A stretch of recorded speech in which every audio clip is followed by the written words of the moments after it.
debate the global warming. It's not something, I don't know where that goes. There's some politicians don't believe in global warming, so I'm going to skip that one. Let me get into something I have more knowledge of, which is where the market is and the type of buyers. And what's interesting is, as one door closes, another door opens, and so we know the South America has experienced their currency depleting against the dollar, and no doubt has affected the market. But what's interesting is the market is adjusted to it. This market, because it requires significant deposits. In our prior market, and some of us developed in that market, we were dealing with a lot of speculation. We were dealing with an abundance of debt in the market, and that's really what created. It was mostly a capital markets crash, but that's really what created the issue we had, or the crash, as we want to call it. But in this cycle, what's different is that this deposit structure, the fact that sales have slowed down, new developments have slowed down. In other words, you've actually seen a lot less developments being announced. I think in the past year, they've only announced just a handful of developments in downtown, whereas the years prior were more than that.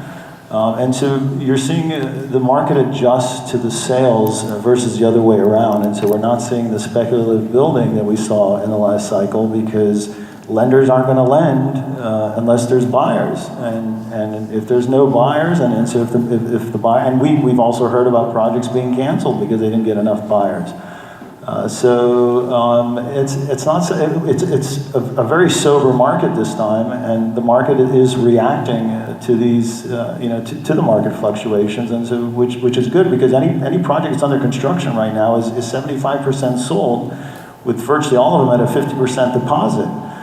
So the stakeholders in the project are the buyers and the developers, and not panic lenders that'll try to pull the plug if the market dips.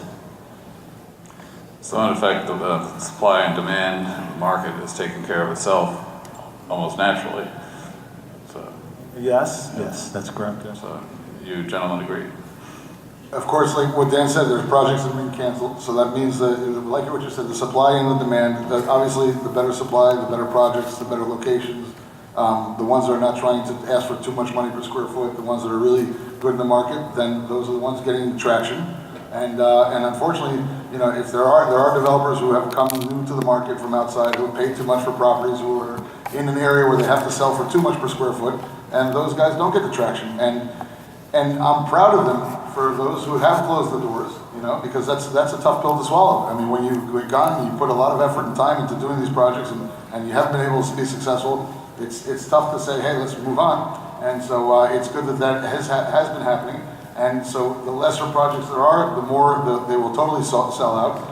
But as Dan mentioned, everything that starts is starting at 60, 70% sold before they start construction. So the risk of a sellout or getting close to sellout during the 2 years or 3 years of construction is very, very nil. Again, assuming prices are where they need to be. The minute they start going up, buyers move to the next market. And so, it's in everybody's best interest to have these buildings sold out without 20 or 30% left over at the time of closing. Deb, any thoughts on that? I think they covered it. I mean, the reality is, most of my stuff is up in Broward. We have a lot less inventory, and good projects. We're still seeing buyers. We haven't seen a slowdown, but we also didn't have the spike that you had here in Miami. So the Broward market tends to be a little bit more steady, but we still see demand. And yeah, there are probably some projects that people were planning to move forward with. You're starting to see them change hands, and so you'll see what happens. But for our stuff, we're positioned well. Most of it's on the water, or if it's not, it's affordably priced, which you're not seeing right now. And so yeah, there is a bit of a market selection process going on in terms of those projects that are positioned well are doing well, and those that were maybe a little ill-conceived or a little off the beaten path are reconsidering.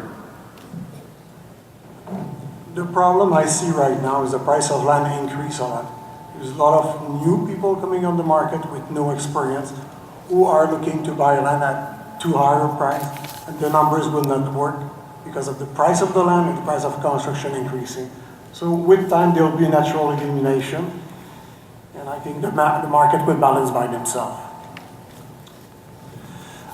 What do you generally make of the, I guess what I call the city within a city phenomenon, where there are, because of our transit problems or transportation problems, there's a movement towards, building enclaves, if you will, to foster walkability, short distances between home and work and play. So we see that occurring, in Brickell, in Doral, up in Broward. There's a project called Metropica in the Sunrise area. Is there a risk of, creating island enclave communities at the expense of having a more, interactive, community region-wide? You're not thinking about how much fun it would be to go to somebody else's island once you live in your own. But I see that trend. We're actually working on a project ourselves. We bought the Intracoastal Mall on 163rd Street, North Miami Beach, and we're creating something similar to this island type idea of 2,000 units in a self-contained 600,000 square feet of retail. So it's the idea of work, live in the same area. I see it as a value. I personally walk to work every day. I live in the building next door, so it is a value.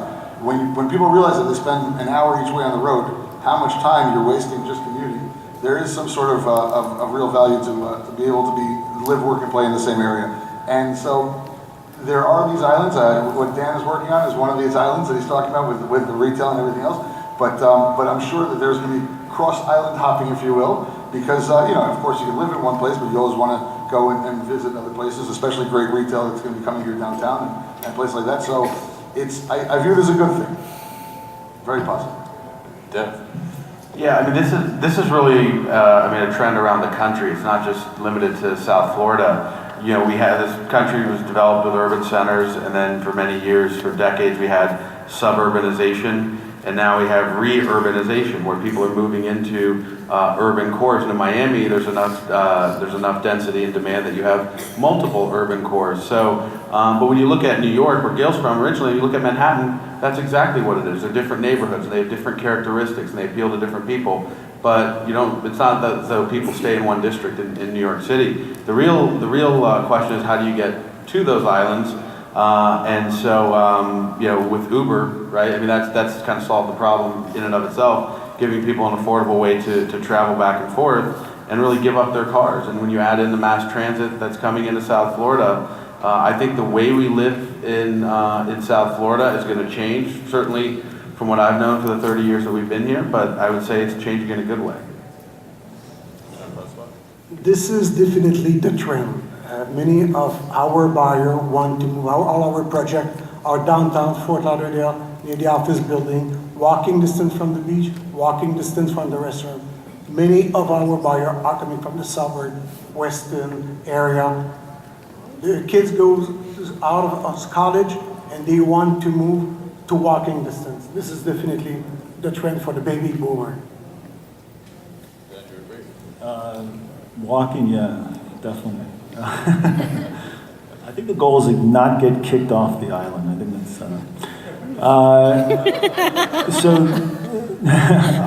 these islands, for instance, as Gil mentioned, and we won't kick them off on our island, we're building Paramount's part of Miami World Center, and so it's really not quite an island. It is a city within a city. It's a key part of downtown Miami.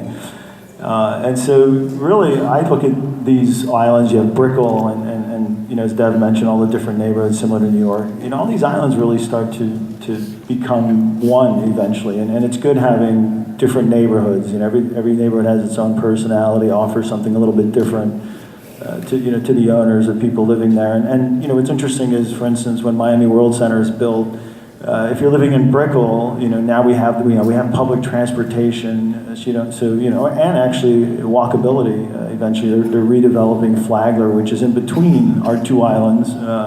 So we have Brickell on one side, Miami World Center on the other, and then now the central business district is all being redeveloped, and so you're seeing these islands being connected. And so, eventually it all becomes one, although each neighborhood has its own characteristic, which will make it interesting, and you can live in one neighborhood. We're thinking people living at the Paramount, in Miami World Center, we eventually hop on a Metro Rail train and go to another island. And eventually, our public transportation connects everyone to our suburban neighborhoods, Coral Gables, Kendall, and so forth. And so you can, eventually start visiting all the different islands. So eventually, I think they're all starting to connect, and it's going to make Miami really a real interesting city. Then I have one last question, and then we'll take it to the audience, which is probably one of the bigger ones we've had since the show started. The question is, as we related to the brokers this morning, is it necessary to reach out to foreign buyers by going to their homelands to interest them in your projects? One of my first jobs here in Miami was timeshare sales. Before I was fortunate to work for Westgate, and I really learned a little bit about selling, or actually a lot about selling. And one of the things that they've always done was called OPC, Offsite Personal Contact. And that's exactly what it is by going to these countries. It's difficult, especially in the realm of the multi-million-dollar apartments that we sell, difficult to get somebody to drop you a check while they haven't seen the project. But at the same time, it's very important to make that initial contact with them before they come to Miami. As they come to Miami, you want them coming saying, hey, I'm going to visit this one, and your project as well. And so that's the main reason why we go ahead and we do these events, and we go down to the buyers. They all come to Miami at some point. The real problem comes in when they come 6 months later and the prices have gone up a little bit because we've kept on selling, but we warn them before that happens. So it's important to make that contact, touch that buyer, and then keep in contact with him constantly as far as sending them information, etc., and waiting for them to arrive. And our success ratio on that has been pretty strong. I mean, as they come in, they finally do buy, and it's been working for us. So that's why we will continue going down to the several markets to find these buyers. You're talking about Asia, Europe, Latin America? For us, Latin America, I've tried Asia before. Back in 2002, we were very successful in Hong Kong, selling the Trump International as a condo hotel because they like to buy income-producing properties, and with the Trump brand, it was very easy. But as far as Asia today as a market, and I know there's a lot of hype and discussion, we haven't seen many Asians buying, but of course South America is in our backyard. New York is even closer. We have 350 million Americans here, right in our backyard. So we still go around the country to make that personal contact. I mean, for the price of one of these things, it's the cost of an ad in Ocean Drive. So it makes more sense to go out and spend the money on marketing and meeting people rather than just blindly putting it in the magazine. Deb, same question.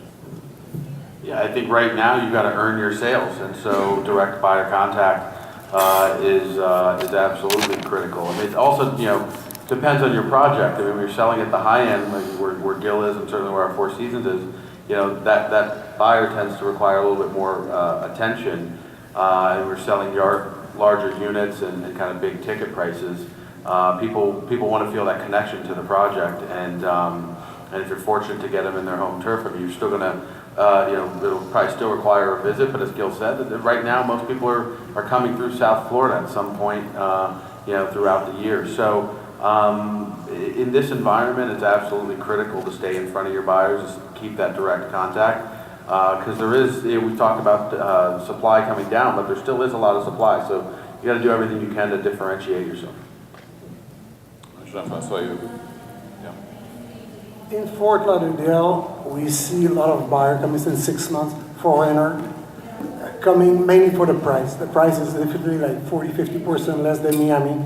So we see a lot of foreigners who are looking to Miami, but the price is so expensive, they're looking for alternative, and that's why they come in Fort Lauderdale. But definitely they're moving in Fort Lauderdale. So, and I think I heard on an earlier panel, the world has discovered Miami. Miami, you go anywhere in the world today, and everybody's interested to hear what's going on in Miami. As recent as I think 2011, we were 29th on the Knight Frank list. We're number 6 today an attraction for the ultra wealthy. I don't know if anyone knows about the Knight Frank list, and so we're ahead of cities like Paris and Beijing, and so we've really, for the first time, Miami was, and again, because I do date back a while to Miami, and Miami was just a big town back in the day. And today it's really a city that, anywhere you go around the world, people want to know about Miami. You asked about the Asian market, and I was recently in Shanghai. There was a Real Deal event, not talking about another event, but it was a Real Deal event, and we were speaking to, Chinese buyers, and it was amazing how interested they were in Miami. They don't get enough information. When you go to these other countries, they have a lot of choices. Chinese buyers, as we've read a lot about the Chinese buyers, how they're looking for alternative investments. They're looking for places to put capital. But when they look at it, they look at the U.S. as a whole. They don't, they say, well, should I put it in Australia? Should I put it in London? Should I put it in the U.S.? And so when they come to the U.S., Miami, we were talking to them, and we were telling them, and we had our Paramount project there, and people would literally come up to our booth and they would say, what? You can buy this for $700 a foot? For a product like this? I mean, if you go to Hong Kong, something like that would be $3,000-4,000 a foot. So they were just amazed at how Miami is this renowned city around the world, yet our pricing hasn't reached some of these more these other cities that have really peaked. Okay, thank you, gentlemen. Now the floor is open to the audience, and John has the microphone, and question over here. Hi, good afternoon. My name is George. I'm with Barclays Real Estate Group, and I have a question specifically for Gail. What would you say, from considering the success of your tower, congratulations on the sales, what percentage of these sales would you say are end users that are looking to make the Porsche Design Tower their primary residence? And if any of you guys want to weigh in on that, and also what effect do you think that has, what representation does that have on our market? Well, you kind of asked two questions there. So one of them is how many people are actually wanting to buy the units. We really don't have investors in our project. The least expensive apartment we sold was $5 million, so the deposit requirement was $1.5 million at 30%. So we don't have people who are buying to sell. But how many will actually live there full time? We're expecting, well, we know a lot of our buyers, this is their second, third, fourth, in some cases fifth home. And so we really have a roster of some heavyweight people. I mean, you see the type of people closing at Faena, and so they didn't just buy in Faena, they bought all over Miami. So we have that same type of roster of clients that are buying there, but they're not going to necessarily make it their home. What does it have as a financial impact here in Miami? It's tremendous. These are really high net worth individuals who now have to furnish and finish an apartment.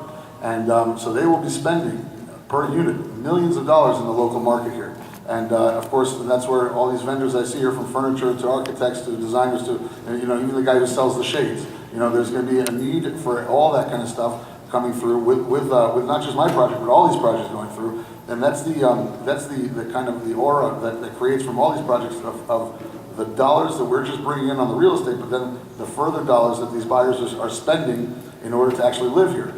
They're paying maintenance, they're employing people, and they're spending local restaurants, stores, and et cetera. So I think the impact is going to be very strong, especially the wealthier the person you bring in, the more money they're likely to spend. And so we're seeing that our buyers are very excited to close and all looking to move in, asking us for CAD plans and everything else because they're already starting work with their interior designers.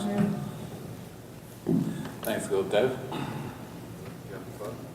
Oh, I thought it was another Gil question. Well, Anybody else? well, he said any of the panelists. What was the question?